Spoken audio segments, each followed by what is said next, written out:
Boa noite, vamos iniciar mais um programa. Hoje eu quero ler com vocês Mateus, capítulo 12, do verso 14 até o verso 24.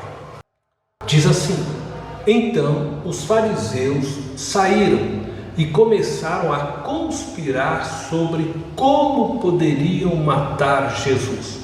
Sabendo disso, Jesus retirou-se daquele lugar. Muitos o seguiram, e ele curou a todos os doentes que haviam entre eles, advertindo-os que não dissessem quem ele era.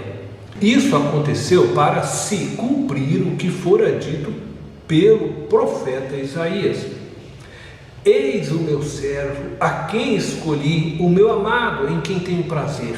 Porei sobre ele o meu espírito, e ele anunciará justiça às nações. Não discutirá, nem gritará, ninguém ouvirá a sua voz nas ruas. Não quebrará o caniço rachado, não apagará o pavio fumegante, até que leve à vitória a justiça. Em seu nome as nações porão sua esperança. Então levaram-lhe um endemoniado que era cego e mudo, e Jesus o curou, de modo que ele pôde falar e ver. Todo o povo ficou atônito e disse: Não será este o filho de Davi? Mas quando os fariseus ouviram isso, disseram: É somente por Beelzebu, o príncipe dos demônios, que ele expulsa demônios. O texto que lemos, ele começa dizendo que os fariseus conspiravam contra Jesus. Eles desejavam matar Jesus.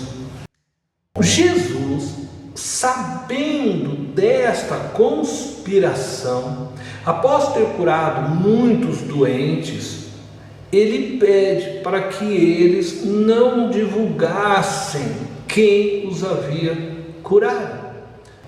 E segundo, então, a palavra de Mateus, Jesus fez isso para que se cumprisse a profecia de Isaías: Eis o meu servo a quem escolhi, o meu amado em quem tenho prazer.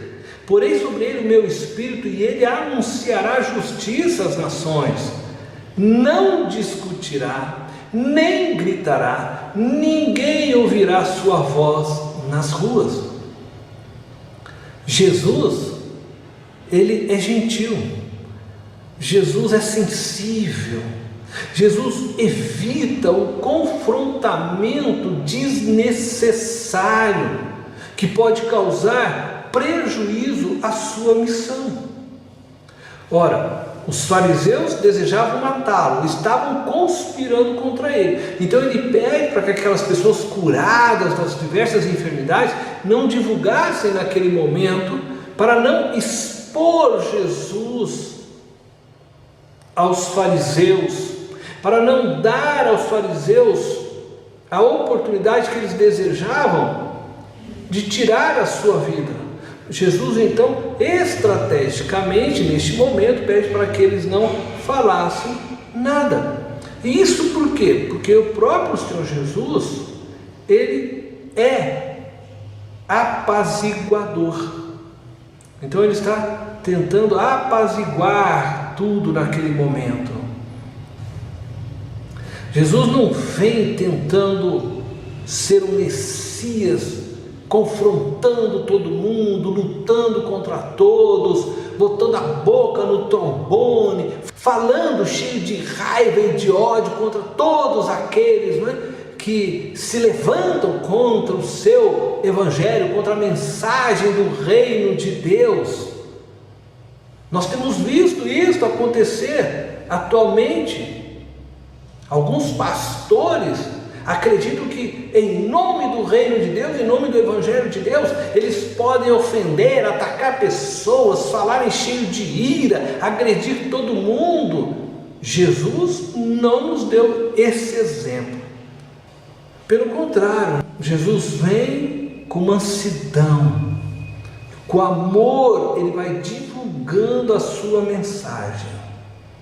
E ele tenta fazer isso de modo a não ferir aqueles que já estão feridos, de modo a não apagar o fogo daqueles que já estão quase apagados. É isso que o texto quer nos dizer quando diz que ele não quebrará o caniço rachado, não apagará o pavio fumegante, até que leve a vitória à justiça. Ele veio para trazer esperança e vitória para os feridos, para os cansados. Ele vem para fazer com que o fogo volte sobre aqueles que estão com o pavio fumegante.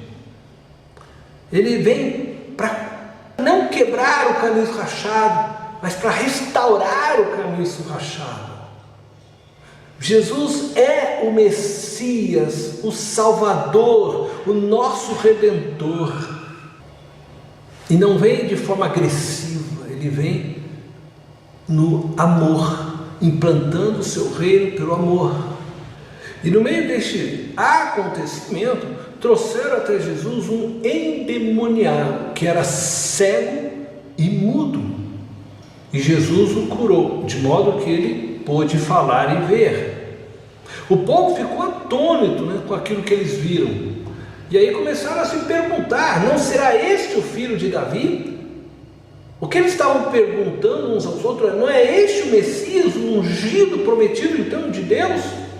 Mas quando os fariseus começaram a ouvir eles levantando o questionamento se Jesus seria o Messias, o ungido de Deus, o filho de Davi prometido, então eles na hora já se levantam e logo dizem: é somente por Belzebu, o príncipe dos demônios, que ele expulsa demônios.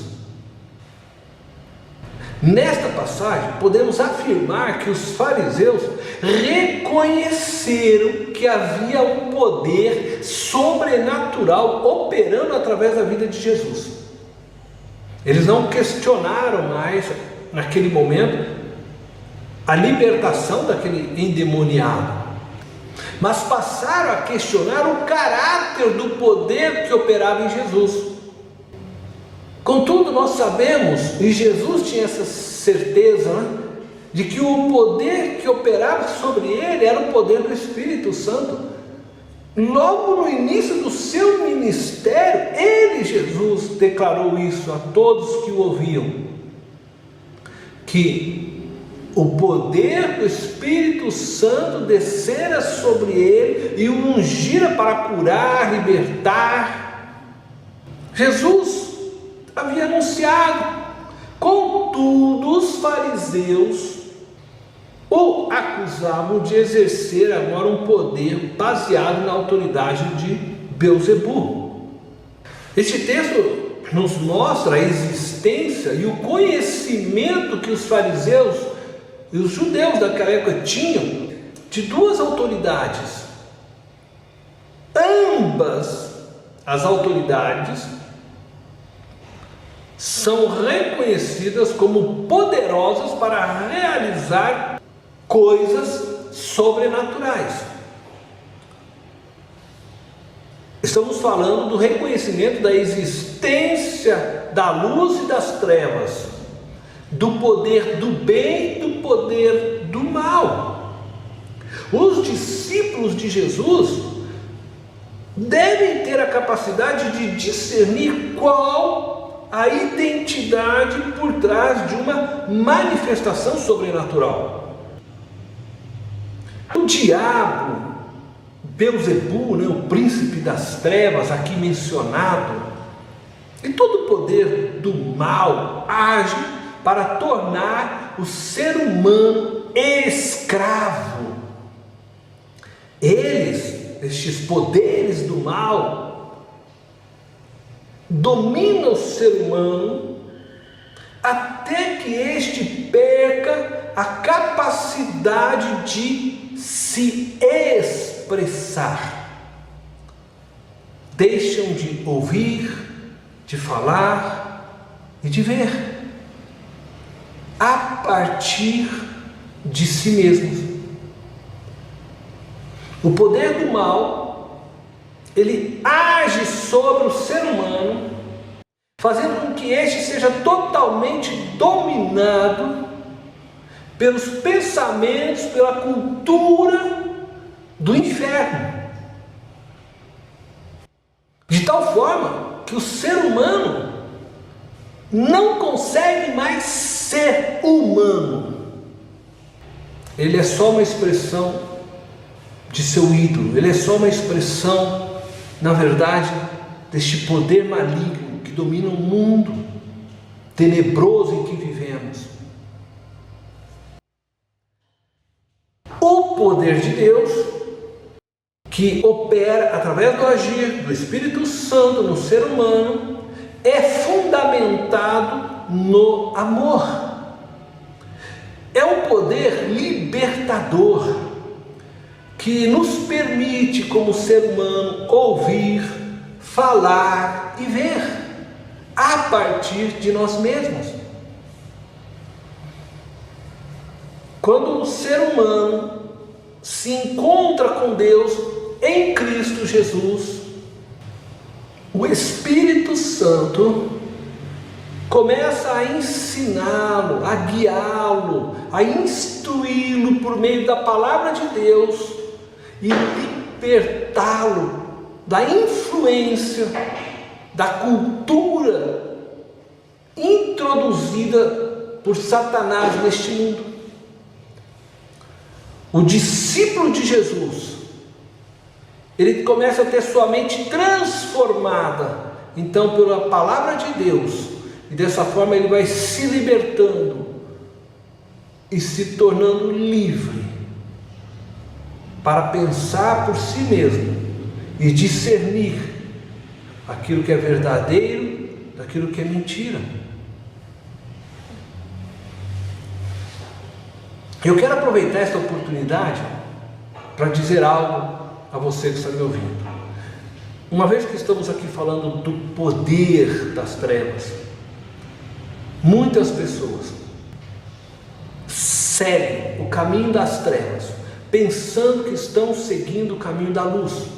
Muitas pessoas se filiam a religiões das trevas, acreditando que estão servindo a Cristo. A palavra de Deus em Deuteronômio, no capítulo 18, do verso 9 ao verso 12, diz o seguinte: quando entrarem na terra que o Senhor, o seu Deus, lhes dá, não procurem imitar as coisas repugnantes. Alguns textos dizem abomináveis, que as nações de lá praticam. Agora preste atenção, porque o texto vai começar a dizer o que são estas coisas repugnantes, abomináveis aos olhos de Deus. Não permitam que se ache alguém entre vocês que queime em sacrifício o seu filho ou a sua filha, que pratique adivinhação, ou dedique-se à magia, ou faça presságios, ou pratique feitiçaria, ou faça encantamentos, que seja médium ou espírita, ou que consulte os mortos. O Senhor tem repugnância, abominação por quem pratica essas coisas. E é por causa dessas abominações que o Senhor, o seu Deus, vai expulsar aquelas nações da presença de vocês. Este texto é muito claro. Religiões que invocam espíritos, religiões que estão estruturadas nas pessoas de médium, que recebem guias, que consultam mortos, que fazem encantamentos, trabalhos nas encruzilhadas, que praticam adivinhação, ou se dedicam a mágicas, feitiçarias, são abominações a Deus. Portanto,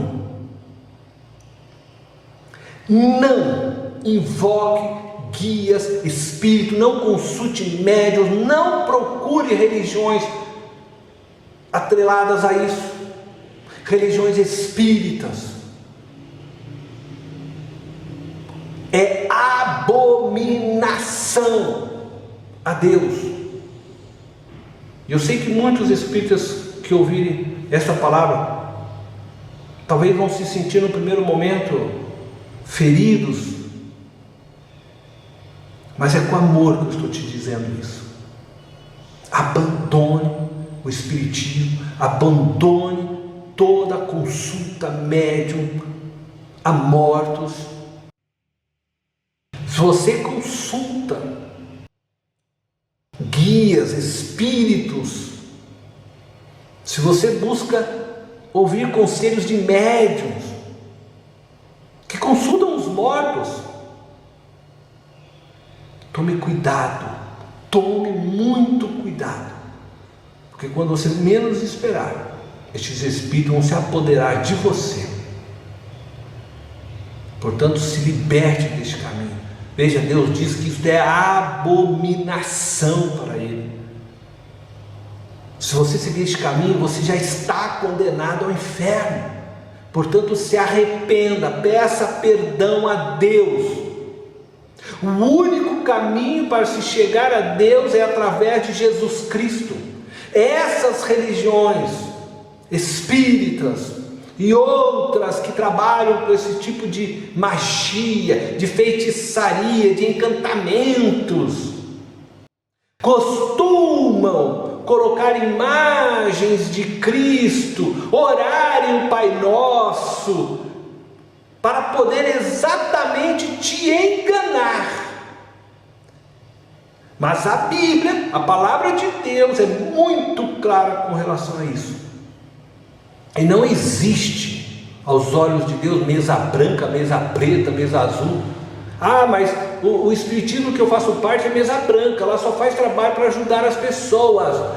Toda ação que invoca espírito, toda ação de médiuns que consultam mortos, toda feitiçaria, todo trabalho feito, seja nas encruzilhadas, nas cachoeiras, na porta de cemitério, todo trabalho feito desta forma é abominação a Deus.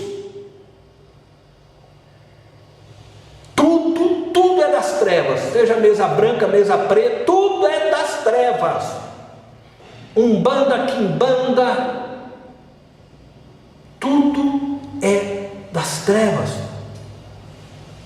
O Evangelho segundo Allan Kardec, tudo é das trevas. Tudo que envolve estas práticas que eu já mencionei, eu li aqui, não sou eu, está na palavra de Deus, Deuteronômio capítulo 18, do verso 9 ao 12, é do inferno e vai te levar para a morte eterna, condenação eterna, para o inferno.